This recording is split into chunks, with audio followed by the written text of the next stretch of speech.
mag-subscribe ka na. Hello, hello, hello, hello, universe.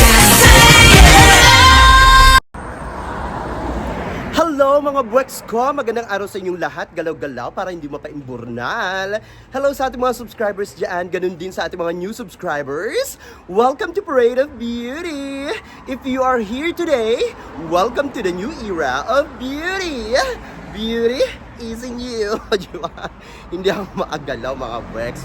O Jimbo, ang ganda ng araw dito ngayon. Kasing ganda ko. Grabe na ito. Kamusta naman, Jimbo? O Jimba, winner! Charot lang. Kamusta naman kayo mga buweks? Wait lang. Dito tayo, Dito tayo sa ating dating tagpuan, no? Tatawid tayo, ayan, tingin sa kanan, tingin sa kaliwa, para makita natin ang mga sasakyan at hindi maghiwa-hiwalay ang ating mga balakang, di ba? Kamusta naman kayo? Naku, ito mga buweks, so nakakaloka ito, Nakita ko sa social media, grabe naman. Ang mga hinaing, ito nakakaloka lang. Nakakalungkot lang ito mga buweks, no? Ang mga himutok ng ating mga kababayang Pilipino. Ito sa totoo lang nakakainis ito Kung sino pa yung mga kababayan nating mga Pilipino, sila pa talaga ang nanghihila pababa kay Chelsea Manalo. Nakakalungkot naman ito mga buweks. Hindi naman ito makatarungan, no? Kasi kung babasahin mo yung mga comments sa comment section, na mga post, ganyan-ganyan, sa pagkapanalo ni Chelsea Manalo, kine-question nila, ano ba naman yan? Ito lang hindi ba kayo nagiging proud? Hindi ba kayo naging proud sa nakamit ni Chelsea Manalo sa napanaluhan niya na Miss Universe Asia 2024 sa history ng Miss Universe ng Pilipinas? First time ang Pilipinas na manalo ng title na yan. Hindi ba kayo natutuwa, di ba? Alam ko napakaraming proud Filipino, no? Na iba rin naging proud Filipino pero hindi pa rin nawawala itong pambabash kay Chelsea Manalo. I believe she doesn't deserve that kind of bashing. Nakakaloka naman mga buweks. Hindi nyo ba alam, hindi nyo ba na-realize kung gaano kahirap lumaban sa international pageant, kung gaano kahirap ang malayo sa pamilya, sa mga kaibigan at sa sariling bansa mo. Wala yung pinagkaiba sa mga OFWs natin na talaga namang maituturing nating mga bayani, di ba? Na nakikipagsapalaran sa iba't ibang sulok ng mundo, masustentuhan lang ang kanilang pangangailangan araw-araw, ganun din ang kanilang pamilya, di ba? So dito sa ating mga beauty queens, ganun ang ginagawa nila, nalalayo sila sa kanilang pamilya, sa kanilang mga kaibigan sa ating bansa para magbigay ng karangalan mismo sa ating bansang Pilipinas. Pero ito pa rin ang ibinubuga ng ating mga kababayan na hindi daw deserving si Chelsea Manalo sa posisyon sa nakuha nitong Miss Universe Asia, di ba? Sino pala ang deserving, di ba? So, alam nga namang ibang bansa pa. Nakakaloka naman kayo. Bakit naman ginaganyan nyo si Chelsea Manalo? Hindi niya naman deserving yan. Nag-effort yung tao, gumastos, nagpuyat, nagbanat ng buto doon sa Mexico para lang ilaban ang bansang Pilipinas. Pero ganyan pa rin ang ginagawa nyo. Sobra naman ito. Hindi naman tama na sasabihan pa siyang baluga, negra, walang wala namang pinanalo, ganyan-ganyan, walang laban, parang luto lang daw yun, pinili lang daw si Chelsea Manalo dahil sa Sasha factor. Well, one of the most, big reasons kaya pinili si Chelsea Manalo, isama na natin yung Sasha factor. Of course, may makukuha dyan si Hello the Universe, may business. But kung nanood talaga kayo ng Miss Universe, etong taon na to, no, sa Mexico, at nasubaybayan nyo yung journey ni Chelsea Manalo, hindi nyo masasabi na yan lang ang dahilan. Of course, makikita nyo at malalaman nyo, marirealize nyo na napakarami pang dahilan kung bakit naman napaka-deserving ni Chelsea Manalo na maging Miss Universe Asia. Kayo kasi baka mamaya kami dito, nagpupuyat kami, ilang timbang kape na, batsyang kape na, ang iniinom namin, nilalaklak namin para lang masubaybayan namin ang ating mga beauty queens, lalong-lalo na dito sa Miss Universe, sa pagpupuyat namin, no?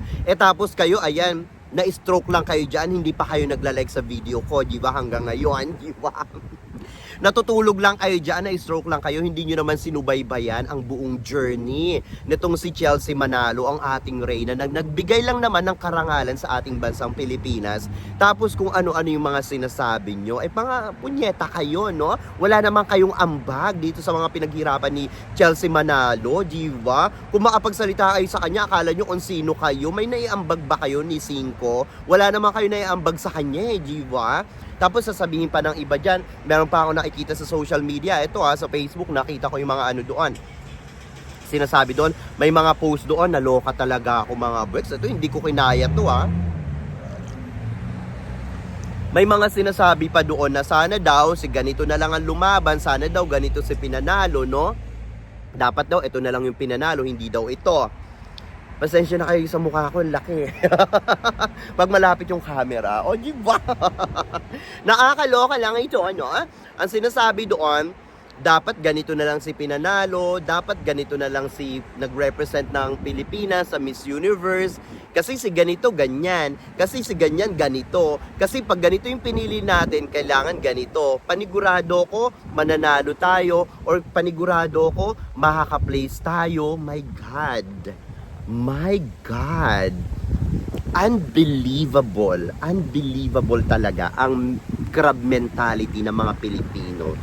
Nakakalungkot lang isipin na may mga klase ng mga Pilipino na ganito sa Pilipinas, no?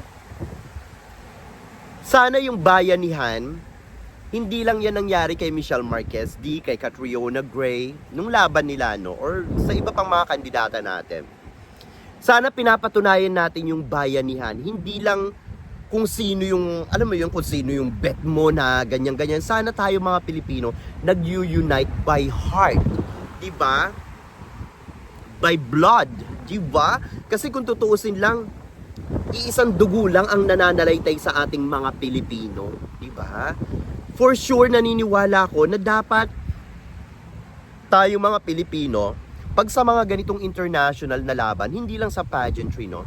Dapat nagkakaisa tayo, hindi tayo yung naglalaglagan, di ba? Grabe naman kung iisipin mo, sabihin na kailangan si ganito dapat yung pinanalo, kailangan si ganyan.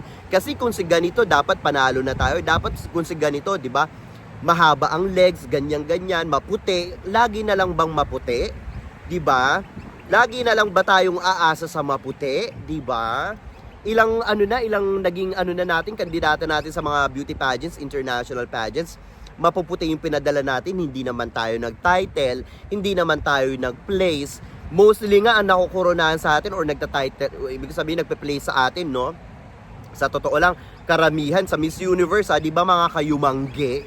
Di ba mga dark skin na pinadala natin noon? Hindi naman dark na dark tulad ng kay Chelsea Manalo, pero kung tutuusin lang, hindi naman kailangan na maputi. Alam niyo yun, bakit kailangan na maputi, di ba? Bakit kailangan na sobrang haba ng legs? Doon lang ba magbe-base yung anong tawag dito, yung mga judges at saka yung may-ari ng organization para sa magiging resulta ng Miss Universe, winners, titles, or placements? Hindi ganun, kasi kahit na sino sa atin, wala naman tayong idea kung ano talaga yung hinahanap nila. Halimbawa, sinabi nila Hello the Universe, ganito yung hinahanap nila, ganyan, no? Hindi rin naman natin alam kung mga eme lang din naman yun, diba? Mga pang lang, for clout lang yun, for a clout lang, mga ganyan para mag-engage tayo, yung mga pageant fans.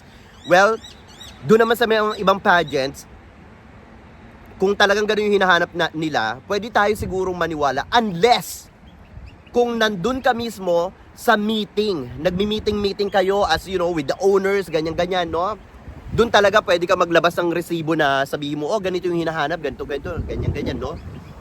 Doon tayo magsalita. Hindi naman natin alam kung ano talaga yung hinahanap ng na Miss Universe organization noong time na yun, hanggang nagpautot lang itong si Hello the Universe. Pero pinatunayan niya naman, kudos naman dito kay Mother Hello the Universe, no? Huwag na sanang sabihin na kesyo, dapat ganito si pinadala, ganyan. That's crab mentality. Yan ang pangit sa mga Pinoy, Kapwa mo Pinoy, sila pa talagang hihila sa'yo. Hindi na lang kayo matuwa kay Chelsea Manalo. Kahit pa paano, ayan, napatunayan niya, di ba? May nakuhang titulo sa kauna-unahang pagkakataon sa history ng Miss Universe. My God, di ba? Kumbaga yung ganyang klaseng crab mentality, parang tinatanggalan nyo ng karapatan si Chelsea Manalo na alam nyo yon, to be like parang mawalan siya ng kinang. Alam niyo yun, sa totoo lang, ngayon nagbigay siya ng karangalan sa Pilipinas, ngayon palang tinatanggalan niyo na siya ng kinang. Parang tinatanggalan niyo siya ng karapatan, di ba? Sinasabihan pa na hindi naman Filipina yan, ganyan-ganyan. Mismo sa ating pa mga kababayan, na nakakalungkot lang ito mga buwets, no? Mga kababayan nating mga paimburnal, nakakaloka, no? Kasi kung sasabihin na ganyan, parang sinasabi nyo na kung dapat si ganito na lang lumaban, parang sinabi nyo na si Chelsea Manalo talunan, parang wala siyang laban doon, parang pinahiya niya ang Pilipinas, parang ganun ba ang ibig nyong sabihin? Na parang dapat si ganito na lang, kasi kung si ganito at hindi si Chelsea Manalo ang pinadala sa Miss Universe, di sana nag-place pa tayo. Ganun ba ang ibig nyong sabihin? Paano nyo naman nasabi yon, di ba? Paano nyo naman nasabi? Diyos ko, ito lang masasabi ko sa inyo, no? Dinaig nyo pa yung may-ari ng Miss Universe, di ba? Dinaig nyo pa ng bonggang-bongga. Nakakaloka kayo. Parang kayo yung may-ari ng Miss Universe, no?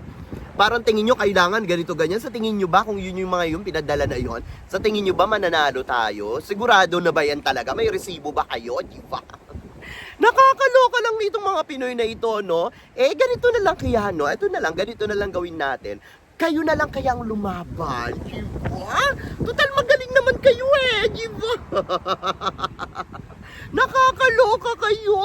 Kayo naman pala yung magaling Kayo na lang ang humawak ng Miss Universe Philippines Organization. Tanggalin na dyan si Mama Chonas at saka si Mama Voltaire, di ba? Kayo na lang ang pumalit sa kanila, di ba? Kuhanin nyo na yung franchise ng Miss Universe Philippines Organization dyan sa pakadilulo nyo, no? Para rin kayo wala rin kayong pinagkaiba sa mga kapitbahay nating mga mga Latik, mga Indo, nagpapakadilulo kayo para namang alam nyo lahat, di ba? Di ba hindi nyo naman alam lahat? Kahit nga ako, hindi ko alam Huwag tayo masyadong nagmamarunong. Kasi minsan, pag nagmamarunong tayo, diyan pa tayo napapaimburnal, di ba?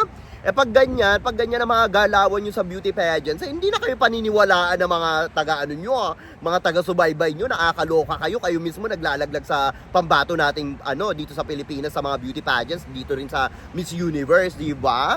Nakakaloka kayo, pinagkatiwalaan kayong ganyan-ganyan, syempre pinapalo yung mga kung anumang social media meron kayong ganyan-ganyan, tapos ipapaimburnal nyo lang si Chelsea Manalo, kababayan niya pa naman kayo, nakakahiya kayo! Kayo, punyetera kayo mga, ewan ko sa inyo. Dapat kayong mga ganyan-ganyan, mga social media influencers, mga ganyan-ganyan, no? Like sa Facebook ko nabasa ito, mga ito. Dapat kayo yung nag-i-spread ng positive vibes. Alam niyo, sa totoo lang, kaya nagwawarla-warla din yung mga Pilipino kasi kung ano-ano yung mga sinasaksak nyo sa mga isip nila, sa mga post nyo, diba? Nakakaloka kayo, Kayo nagiging dahilan kung bakit din nag-aaway-aaway mga Pilipino, sa totoo lang, no? Kaya itong mga nagpo-post ng ito, dapat itong mga ito hindi na pinapansin Kasi meron din mga meron din mga Facebook page diyan. Talaga namang ina-accept pa yung mga pambubulabog na mga pambabash kay Chelsea Manalo. Dapat, ito sa totoo lang, no? Gustong-gusto ko itong si Philippine pageant, no? Kasi siya talaga, binablock niya talaga yung mga ganyan-ganyan. Ayaw niya ng mga basura sa kanyang yung mga comments na ganyan, ayaw niya ng mga basurang ganyan. Kudos dito, no? Kay Philippine pageants, ayan, nakakatuwa ang ating kaibigan, no? Dapat tularan nyo yung mga ganyan-ganyan. Hindi yung parang mag-a-accept kayo ng ganyan-ganyan para lang kumita kayo ng pera. My God! Ang daming pwedeng gawin dyan para magbanat ng buto, kumita ng pera. Huwag iasa sa social media, nakakaloka kayo. Gusto nyo ba yan? Kumikita kayo ng pera sa social media pero meron kayong natatapakang ibang tao. At yung ibang taong natatapakan nyo, walang iba lang naman kundi ang kababayan yung Pilipino. So ganyan ba dapat ang mga Pilipino? Nakakaloka kayo, hindi na lang kayo matuwa, di ba? Kung hindi man kayo natutuwa kay Chelsea Manalo sa kanyang tagumpay, well, leave her alone, di ba? Hindi naman niya pinilipit ang mga leeg nyo, ang inyong mga braso, para suportahan siya dito sa journey na ito. Bakit ganyan yung ginagawa nyo sa kanya, di ba? Nakakaloka naman kayo, parang namang hindi naman ito, hindi naman tawag dito, maatarungan itong ginagawa nyo sa kanya. Kawawa naman yung tao, hindi pa nga nakakauwi ng Pilipinas, di ba? Buti na lang nandyan yung family niya, no, sa Mexico, kasama niya, or nasa US na yata sila, no? At least meron siyang maiiyakan, masasandalan, ganyan-ganyan, di ba? Kasi yung mga binabagsak sa kanya mga salita, masasakit Palibhasa kasi wala kayo sa posisyon niya. Kaya nyo nasasabi yan, no? Wala kayo sa posisyon niya, hindi nyo naranasan yung naranasan niya. yung kahit na simpleng or napakaliit na hirap na naranasan niya, hindi nyo naranasan, kaya ganyan kayo magsalita. For sure, kapag yan nangyayari yan sa kapamilya nyo or sa inyo mismo, baka mamaya iba pang gawin nyo. Sa totoo lang, no? Baka mamaya talagang, ay nako, makapanakit na kayo ng ibang kapwa natin sa ginagawa nila, no? Kasi ayan, kasi hindi naman nangyayari sa inyo or sa family nyo eh. Pag yan nangyayari sa family nyo, for sure, baka, ay nako, ewan ko na lang siguro, no? Baka daig pa ng ng pinaka masamang tao ang gawin nyo sa sa mga bashers nitong si Chelsea Manalo or sa family nyo, kung ginagawa ito sa family nyo or sa inyo. Nakakaloka kayo. Mga dapat itong crab mentality, yan ang dapat tigilan ng mga Pilipino eh. Nakakahiya kayo kung ayaw nyong suportahan si Chelsea Manalo sa kanyang journey, sa kanyang pagkapanalo. If you don't like her, well, leave her alone. Ganun lang yon, period, diba? Anyway, ano masasabi nyo dito sa ating mga chika ngayong araw na ito, mga Bwex? Mag-ingay kayo sa ating comment section para makita ko rin ang inyong mga opinion. Hanggang sa susunod natin mga chika-chikahan. Bye for now, mga Bwex, and I love you all. Bye! See ya!